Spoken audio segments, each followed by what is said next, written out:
I'm always ready, Rob. There's never a time that I'm not on my game. There you go. All right. Usually, actually, most of the time, I'm not on my game.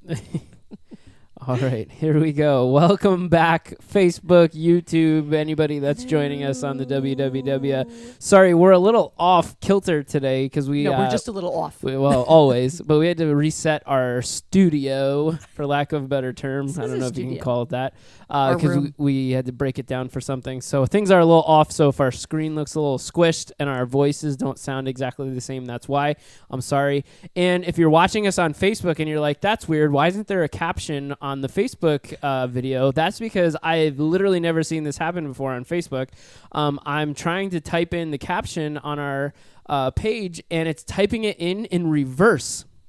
No idea. I have no idea. Facebook, I could show you the video of it, but it's very weird, and I don't have time to figure it out right this second. It's crazy. So we went captionless. So we'll leave it up to you to figure out what we're talking about today. And if you're listening on the recording, you wouldn't see that anyway. Or if you're watching on YouTube, you wouldn't see that. This is just for our Facebook friends. Right. All the other people are like, hurry up, get through this Exactly. But anyway, we're going to dive into our intro and welcome our whole audience. And then we'll dive into today's topic, which Facebook, you don't know what it is. So here we go. Hey, everybody. Thanks so much for checking out this week's episode of the Discipleship Track podcast. I'm your host, Pastor Rob, joined, as always, by the one and only Patsy Parati. Patsy, say what's up. Greetings, people. What is up? And we are here because we believe that God has called us to live a life that is fully devoted to Him. But here's the thing. We've got to put in a little bit of work. It's not going to happen on accident. So we create these podcasts almost each and every week, although it's been a couple weeks since we've had the last one, but that's okay. True. So that we, not you, we can grow together and grow on the go. So we hope you'll take us with you wherever you are, whether you're driving in the car, watching at work, cooking in the kitchen, walking the dog, waiting in the pickup line at school, wherever it may be. We want to do it with you so that we can grow together and continue to grow the community of people here that are committed to living a life that is fully devoted to Jesus. Mm-hmm. Okay, good. I'm glad I got that out of the way. But with that, good lung capacity this morning. Right? Wow. Man, it's because I started going back to the gym, so I'm feeling jacked right now. I know. Well, yeah. You know, I'm not. I got it all in me. Well, you're jacked because you're on steroids. You're hitting the roids. No, I'm off the steroids. So for those of you who are watching, you'll notice that I have strategically placed my computer screen to hide the puddling of my body. Oh my gosh! Because of the steroids, it's terrible. Oh, good drug, but causes some problems. Anyways. So I'm hiding. Okay, great. I'm hiding. Well, and I know there's going to be people out there that would encourage me. They would say, don't worry about it. Don't worry about it. Isn't it funny the things that we obsess over? So funny. We should do that. We should do a podcast about obsessions. Things that we obsess over. Why don't we? We have to be very careful about how we bill that, though, because it could get flagged pretty easily. We should be really for all careful. The wrong reasons. Exactly. Anyway, why don't we dive in today? I feel like it has been a really long time since. Yeah, why? Because I was on vacation. Yes, in the magical kingdom. And my blood pressure is still through the roof from that, but we're getting there. And then 2 weeks ago. My daughter actually listened to the podcast and she said she wants to take you up on her offer. This is my 28-year-old daughter. And she's like, I will go to Disney with Pastor Rob. Fun fact, your daughter is watching and chatting with us right now in our Facebook group. Nice. So, hi, honey. Lindsay, let's go to Disney World. We'll do it. It'll be so fun.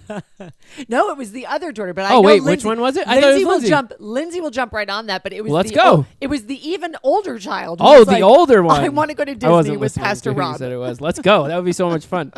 I'm hooked. I'd go to Disney again in a heartbeat. It's the most stressful thing in the world, but it's amazing. I can't afford it. Oh my gosh. Anyway. Disney, give me a discount. So we were gone for a few weeks. It's been like at least 2 weeks since we've had a live episode, I think. Yes. So then our room was occupied. Our room, yep, because we hosted a big... our studio. Shout out, exactly. Our room was being used to help host a very large youth conference that we had here. Very cool. Which was amazing. Over 450 kids showed up, so that was incredible. So anyway, we've been a little off routine, but we're back and we're ready to rock it out. And so with that, why don't you take it away with the topic today? Okay, so we're talking about being... Sorry, Lindsay just said she's coming to Disney World too. She is. Can I Let's go right now. I'm ready. Am I allowed to go? Let's go. I'm due for another giant turkey leg. So... and a pink shirt, but we won't get into that right now. Hey. Real men wear pink. So today they do. Actually, men, I think, even look better in pink than a lot of women. So it's a great color for men. Wow, I just have to say the chat room is blowing up. It's not a chat room. I sound so old. The Facebook chat is blowing up right now. Sorry if I'm distracted. Cool. So you are distracted, but we're going to talk today about being guarded? And what does that mean? And what do we guard? So I wanted to kind of throw the question out there, and maybe even the people that are chiming in online can answer this. What are some of the things in life that we guard? Yes. Like what makes sense? What do you guard? So just tell me a few things off the top of your head. What do you guard? I guard my kids. Okay. A lot. Good. Should. I guard my house. Mm-hmm. And with a weapon. No, I don't have a weapon. And your snow globes. And my snow globe. Oh, speaking of snow globe, I'm in mourning because I'm pretty sure the snow globe is not going to be usable this year. Why? So anybody in our audience that's listening to this, if you would like to contribute to the Buy Rob a New Lawn Ornament Snow Globe. Oh, my goodness. You'd be my hero. How will I find your house during the holidays? Oh, don't worry. We'll make up for it with lights. Don't worry. Okay, good. We'll find a way. But I'm very nervous. He gets a little crazy at Christmas time in the best way. Christmas Vacation is my favorite movie of all time. It so is. It's a just good give a little hint of how I get after my Christmas lights. But right, anyway, so what do I guard? I guard my house. I mean, do you want me to go super serious right away, or do we want to No. I just want to talk about it because I think there's a lot of things that you can guard. Just let's throw it out there. What else do you guard? I guard my finances, my identity. That's a new one that people told me I have to guard because I really didn't ever. Your passwords. Yeah, I don't do a very good job of guarding that. I only my passwords are easy to figure out. Exactly. I don't have a lot to steal. You figure out my password, you have access to everything in my life, which I always say I don't guard my identity because if somebody wants it, you can have it. No, but you can have all the debt, you can have all the problems, all the people that don't like me, you can have all of that. Just don't invite that. They're just going to open a new credit card in your name. There's always somebody out there that'll give you a credit card. That's right. And build up more debt. So you guard all those things. We guard a lot of things in life, right? We do guard our families. We guard our children. Number one, that was the first thing that came to my mind as a mother, as somebody who just always wanted to be a mom. I guard my children with everything in me, even though they're my adults now, which my husband always says there are adults. I said I can't call them my adults. No. So I call them my people. They'll always be kids. But you guard them. You guard them with your life. Yep. We guard our borders, right? I mean, that's a hot debate in our country. I was going to say, you better be careful on that one. But there's a reason that it's a hot debate because everybody on some level agrees that there has to be some kind of guarding. There has to be some kind of protection against the things. And why do we guard things? We guard things because they have value. Yes. Everybody has a different value system. Everybody has different things, different levels of the things that they value. But we do value things, and it's important to guard them. That's the reason that we do that is because we were hardwired to. It's not like there's some things that I'm sure that people told you, like you just said, people say you have to guard your identity. Maybe that didn't occur to you naturally to guard your identity.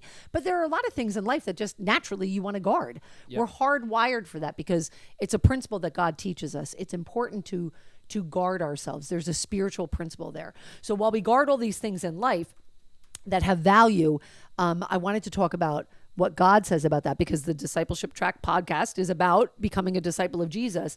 And what are the things that God tells us to guard? Some of them overlap. God absolutely tells us to guard our children. We're going to answer to God for our children. You're going to guard your marriage, right? Guard your relationships. Yep. You have to guard your relationship with God, first and foremost. We guard the truth and accuracy of God's word. Yeah. There's a lot. What are the other spiritual things that we have to guard? Well, I was just, when you said, we guard our kids and our relationships and things like that, I think for me, one of the most humbling and overwhelming things that I feel like I have to guard because I have to answer to God for is just this, like what we're doing here or what we do on a Sunday morning at church or things like that, because I have to answer for how I share, how I lead, how I respond to the people that God has entrusted in our community, right? Yep. So at the end of the day, I have to tell him, this is what I did or this is why I did it. So when we're making these podcasts, like we talk about that all the time, like we need to make sure that what we say is going to honor God because we're going to have to answer for that. We can't just give you an opinion that we wish you would take as a preference. Like we have to make sure that what we say lines up with God's word because we have to answer for that. And you guys should be double checking what we say against God's word to make sure that it does line up. It's so funny that you just said that because I actually I was out to dinner with beautiful friends last night and we had this conversation because I used to teach in a Bible study that was outside of my church and anybody could come to it. It was great. The day that I left, which was horrible because I didn't want to leave, had to, but didn't want to. And I stood for a minute at the podium and I looked at all the faces of all the women that I'd been teaching for almost a decade. And I said, it was almost an awkward silence for a minute. I looked at them and literally tears flowing down my face saying like, I've been guarding your souls for almost 10 years. And I don't take that responsibility lightly because like you just said, we will answer to God for what we did with the things that he values that we're supposed to guard. So children, relationships, his word, how we present it. And that's why we do get a little fired up about people who do things in the name of God or use the name of Jesus just to, for monetary gain or for popularity or for whatever. We want to make sure that they're doing it in an accurate way so that they represent God in the light that he needs to be represented in. And a lot of cool stuff is happening in the world right now. Like a lot of people that don't, you wouldn't think of them as religious. And I don't know if we want to mention names, but they're doing things in the name of the Lord that is so crazy exciting right now. And I absolutely love it. Yeah, well, I'm not afraid to say it. Like I love the fact that Kanye West has done this unbelievable worship album about Jesus being the king and just how he's using the popularity and the talent that God gave him to draw attention to the King of Kings. Absolutely. I could not be more excited about what he's doing. I think it's fantastic. Do you feel cool because you just are into culture right now? I do. I know all about Kanye. I do because my son and I actually used to have conversations about it, and he started giving me some of his lyrics way before the Jesus is King album came out. And he's like, it's like poetry. So you read it and you see somebody's heart, in a music style that maybe wasn't always my favorite, but you can appreciate it on any level. If you get out of the way of what, this might not be my preference, and you look at something through different eyes and say, I really want to know that person. I want to know their heart, and I want to know what's important to them. So just a shout out about that there are good things happening in the world to make Jesus known. And I love that. But back to guarding. But that is about guarding, because if you saw somebody, there are a lot of people out there who use their popularity and their power, and they claim something in the name of God, and it's not necessarily true, and that can be very troubling. So we want to guard against that as his church, as his people. So I wanted to say that one of my favorite verses in Scripture that I think summarizes a lot of this talk about guarding is Proverbs 4:23, which says, "Guard your heart with all diligence, for from it flow the springs of life."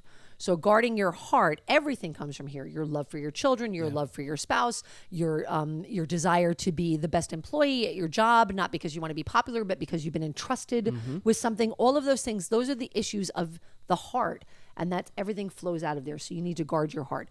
You got to make sure that you're putting good into your heart, which is God's word. That's right. So that when an issue pops up, you're not going to have a bad reaction to it. Yeah. So that's guarding. Now I want to tell you where I really want to go in the next few minutes. Real quick, before we go in the next few minutes, I'm just curious, like, if you had to, maybe we should do this at the end, but I don't care. Okay. If you had to, because we're saying guarding our hearts, what are some, like, quick tips that we can do to guard our hearts? And what are some other things in our lives that we should intentionally guard? Okay, so one of the ways that you can guard your heart, I think, is anything that troubles you, upsets you, whatever it is, eliminate that from your life.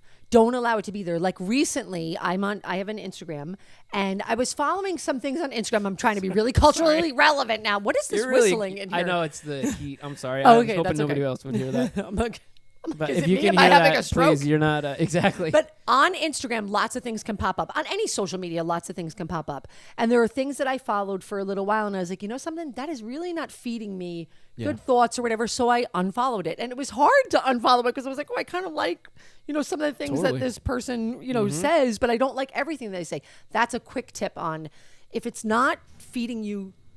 That is really the heat just turned on. Sorry if you're listening and there's that loud crash. That's just our heat. We have really top-notch heating systems in this place, let me tell you. That's a great way to guard your heart. Another way, this is going to be a funny one. Yeah. I do not like scary movies. Me neither. I don't like... Lots of people love scary movies. I find no point in them whatsoever. So one of the ways I guard my heart from having fears in my soul is I just won't watch them. And it's so funny because in our house, my kids will actually say if there's a commercial for a scary movie on the TV, they're like, Mom, don't come in the room. It's on the TV right now. Don't even come in here. Great. That's a true story. Yeah. But those are quick ways you can guard your heart. Yeah. Also, too, avoiding, you're going to say it again on social media, don't get into like debates or relationships that are going to feed negativity into your life. Yes. Because you've put that negativity in and you are going to give negativity out. Right. So just guard yourself against that. You don't have to be standoffish, but for sure. You know what? Avoid those controversial things. Completely agree with you. So there's a right and wrong time for where you should stand up for something. That's right. And you got to be really careful about that. Yeah. What do you have any extra ones? Quick tips? For Sure. guarding? No, I was just thinking like, you guard. I think one of the ways that I guard my heart is by, and it's funny, I was just talking to my wife about this morning, is I guard my heart by guarding my time.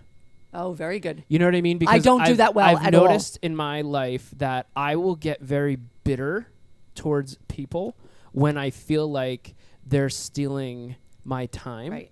Right. When most of the time, no pun intended, they haven't. I just have done a bad job of guarding my time, and it gets me to the point where I'm so spent, where I'm so frustrated, or so angry that when somebody asks me a very legitimate thing, I get really short with them, and I'm like, oh my God, do they have any respect whatsoever? Don't they understand? And it's like, no, they didn't do anything. You just did a bad job over here guarding your time. And that's why your heart is so angry right now. You have to be in order to guard your heart, you have to be super intentional about thinking ahead so that those moments don't happen. But I have to say to you, I am the worst about guarding my time. Sometimes I'm very careless with my time. I give it away. I'm the person that's always like, oh yes, oh I'll help, oh I'll do, oh I'll whatever. And that is not a good use of what, because time, people, is valuable. You don't get a lot of it, that's right. And we don't know how it's going to run out. So you got to make sure that you make the most of every single moment. That's so important, and using it for the glory of God. And that doesn't mean preaching a sermon all the time. It just means don't let the negativity in. Don't let the bad stuff in. Make sure that you guard this so that you're doing good with your time. I love that. Love that. So those are the quick fix things. Yeah, I think that's good. So here's my thought then, right? Like if we're talking about guarding and we're saying you need to start guarding your heart, you need to start guarding all of these things. I think kind of the question then is, okay, where's the fine line in our lives between guarding and becoming too guarded? Yep. Right? Yep. So I think we should talk about that for a few minutes. So I will confess to you that once I found out like all these verses about guard your heart and guard your life and being guarded and putting up those safeguards, guard yourself against the schemes of the devil, that it became a shield that I put in front of myself to escape from anything I didn't want to do. Like I got guarded, like, oh, that's a toxic relationship. It can't be in that. This is a conversation that we don't want to go down that road. God and politics, don't talk about that. So you end up, rather than having your guard up and maybe giving good counsel, good advice, getting into a healthy conversation, you put your guard up and it's a shield in front of you, and therefore you're not engaging in anything. Yes. And that's a very dangerous place to be. You don't want to be so guarded that you look at every single person and situation as an enemy that's going to strike you, because we need you in the world. We need your opinion. We need the way that you're wired. So you have to be careful how you use that topic. Can you think of anything in your life where you were, rather than putting up a guard, you were just hiding behind it? Oh yeah, absolutely. I think unfortunately that's one of the peek behind the curtain of a pastor. I think that's one of the most common things that we wrestle with as pastors is being too guarded in our lives, because like, believe it or not, whether you agree or not, like as a pastor, when you're speaking or interacting with a lot of people, like you have to open yourself up a lot. Like you have to. That's just the nature of what we do. The problem with that is it's such a vulnerable place to be. And when you open yourself up, you don't know what's going to come back at you. Right. And so there's been so many times where I personally have kind of shared things or opened things up, and it's come back as critique, criticism, and insult, things like that.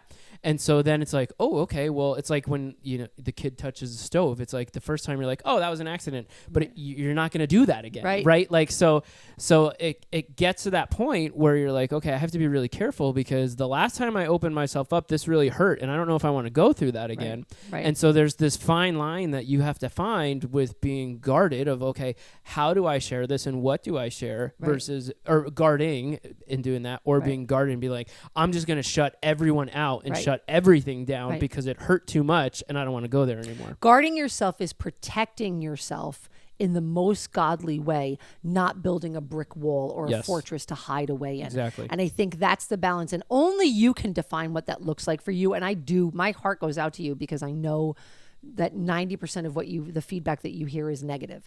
You'll get like an insult, or because people love to complain. Let's just be honest. People love to complain, and they're not always super generous with like, hey, that was, really great. That was really inspiring. I love the post that you put up this week on your Instagram. Someone left a note saying how great the music was. And I thought there's cool. There's a perfect example though, right? So, okay, if you don't follow me on social media, why not? But if you don't, I posted last week after our service on Sunday morning, somebody left the the band, the worship band, a note that said, "Thank you so much. The music was amazing that day." Yeah.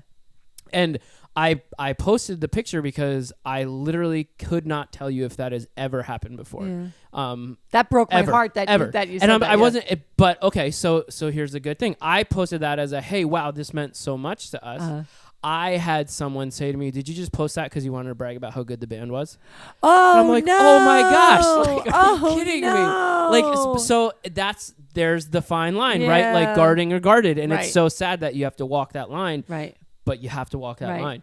But I think, so here's the thing that I think that the Lord wants us to learn is that you're guarding yourself. It's a shield of protection so that it doesn't destroy you because the attacks are still going to come. Yes. So it's not walling yourself away from everybody because we need you. Hopefully you guys need me. We need all of you who are watching and listening.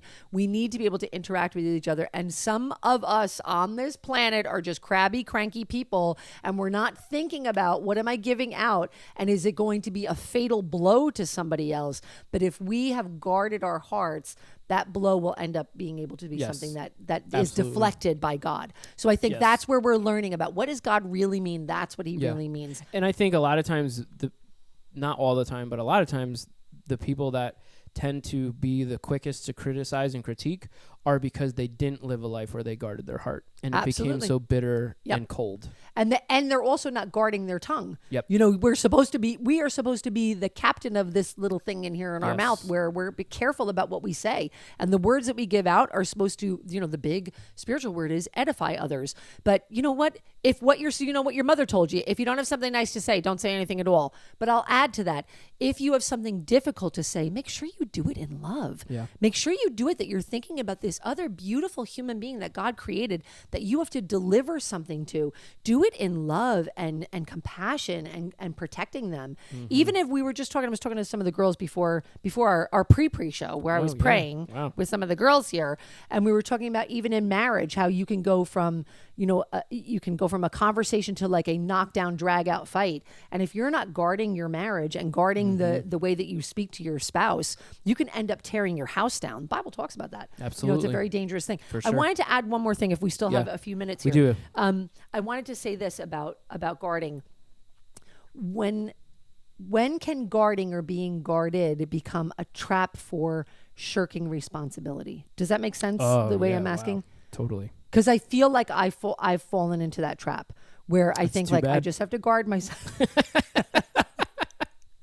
Wow. I just have to guard myself. And really, I'm shirking a responsibility, to do something. So like, help me get through that. Like, how do I know the difference? How do I get to the place where I'm not hiding? I would say again, that's a hard one, right? Like literally we have like 30 seconds left, but I think we'll leave on a high note. Couple quick things, right? Is if you're feeling like you're guarding because you're trying to avoid responsibility, odds are there's something in you that needs to be healed. Or there's something in you that you need to go after that you feel like in your life is not right. Right. Okay. You know what I mean? So that's great. That's great. So advice. I would say like if you're guarded from building relationships with new people, right? Like that, and again, peek behind the curtain. That's the area that I guard the most in my life where I'm like, no, I just can't. I can't even think about building a brand new relationship. I'm a relationship junkie. Exactly. I love them. Yeah. I tend to not balance the guarding versus guarded very well in that area. Right. And one of the reasons that I've realized that I do that is because I have gotten to the point where I have either not given enough in the right relationships or given too much in the wrong relationships. Right. And so I didn't have a healthy perspective of what it looked like to invest in relationships. Good. And that was why I became so guarded of, no, I don't want those things anymore. Right. But it was because it's good. I didn't want the wrong kind of relationships, but it was not good because I didn't want the right kind either. Right. And so that was something that I had to go after of, okay, where did I get this really messed up view of relationships and what it looks like to even contribute in a relationship? Right. And how do I correct that and find out what a healthy, authentic relationship is supposed to look like? So you're like so speaking to me because that's, I think, the problem that I'm struggling with is I have a messed up view of responsibility, what my responsibility is, because I'm by nature, as I know many, many, many people are, I'm a people pleaser, but I also am always looking for that approval. And that's something I struggle with from childhood, from many, many years of horrific bullying, where I just want I want the approval of someone else. So I'm wrestling with a few things in my life that I know God has been telling me, you need to open your mouth and you need to speak into this. I've actually been praying with someone and having a conversation about going, I really think at this point I'm sinning by not saying, something that I feel needs to be addressed, but I'm like, I don't know if it's my responsibility. And that's where the guarding thing comes in. I need to guard my time with the Lord, my time in his word, my time in prayer, so that I make sure that the voice that's speaking in my head, because we've all got them, people, right? You've got those voices in your head and you want to know which one is yours, Lord. Well, if I'm not guarding my time with him, and if I'm not spending time in prayer, like real time, not 5 minutes, like an hour alone, praying, asking God, seeking his answer for this, I am not going to be able to discern which voice it is. And my default is to go to the voice that says, run away, hide from that. That's not your job. Don't do the difficult thing, step aside or take on more responsibility. You're supposed to bear all the burden. And I'm just at that place right here, right now, today, where I'm going, that can't be right. That can't be true. Yeah. So thank you. See, you helped me to grow right during the podcast. It happened. All right. I got one. One last thing, because then we're a little out of time, but I was just thinking more about the guarding versus guarded. And I think just maybe a picture way to kind of look at it is, I think the difference between guarding and guarded is the difference between a wall and a door. Oh, love that. Right? Like, yes. I think we need to live our lives with a door and being able to control what comes in and out. Yes. But we have to be very cautious that door doesn't turn into a wall where nothing comes in or out. Right. It has to have a door. I love that. Love that. Because when the wall is up, it doesn't matter whether it's good or bad. It's not getting in. Right. Right. And so sometimes you're sounding a little political. Sorry. Oh, that's true. I didn't even think of that. Shoot. We're getting flagged on Facebook here. Listen, a wall with a door is a wall good with thing. a door. Yeah, totally. We're talking about relationships, not politics. Exactly. I really should have thought that one through. In my head, I was like, "Oh, this will be really good." Anyway, this sounds familiar. But I think we should make sure we realize that we need to allow the right things in, like you said in that verse. Like, and you do just like you have in your home. You have doors, you have windows. You want to be able to see. You want to be able to look. You want to be able to discern what you let in. I love that. That's a great example. Awesome. Cool. Well, hey, I think we should wrap up because we are out of time. Oh, we're always out of time. I know, right? Doesn't it stink? One day we should just do a really long, extended. Let's see how people. What's it they're called? They're still on the air 8 hours later. Yeah, exactly. We should do a 24-hour live stream challenge. Yes, let's do it. Could we talk for 24 hours? Do you guys want to see that? Do you want to see if we could? Yes, go leave a comment hours? Below. Would you like us place your bets now? How long? 24-hour live stream. I don't even know if you could stream that long. I think it would cut you off, but we could find a way. I'm sure Facebook will find a way. Get these people off the air. That's right. Exactly. We will find a way. But hey, anyway, we hope that this was something that was beneficial to you and that you're walking away with something more than you walked into it with. I know I had a great time, and I'm definitely learning so much from these times together. And we hope that you are as well. And if you are, would you do us a huge favor and help us spread the word so that we can continue to grow the community here of people that are committed to living a life fully devoted to Him? And you can do that in a bunch of different ways. Number one, you could just like our video on Facebook. You could comment on it. You could follow us in iTunes, give us a rating, those kind of things. But you also could just share the content that we're putting out. We have, I want to say, almost 50 episodes now. I know, we should check to see because we should throw a party or something for our 50th. Because I'm going to be a long time before I celebrate 50 anything. So that was just such an ageism shot. But yeah, you could help us spread the word, share the videos, share the podcast, subscribe, hit the like button, all those kind of things, because it just really helps us kind of grow the community. And also, if you have something that you'd like us to talk about on a future episode, we really do want to hear from you. Yeah, please. So you could email us at discipleshiptrack@powerhousecc.org. You could comment in the chat over here. You could leave a comment in the comments below on YouTube. But wherever it is, we just want to hear from you. Let us know a comment, a question, future episode suggestion, whatever it may be. We want to hear from you. We're in this together. We're building a community, not a stage. So please talk to us so that we can talk with you and talk together. So with that, Hope you all have an amazing rest of your week, and I can't wait to catch you next week on the Discipleship Track podcast. See you guys. Bye.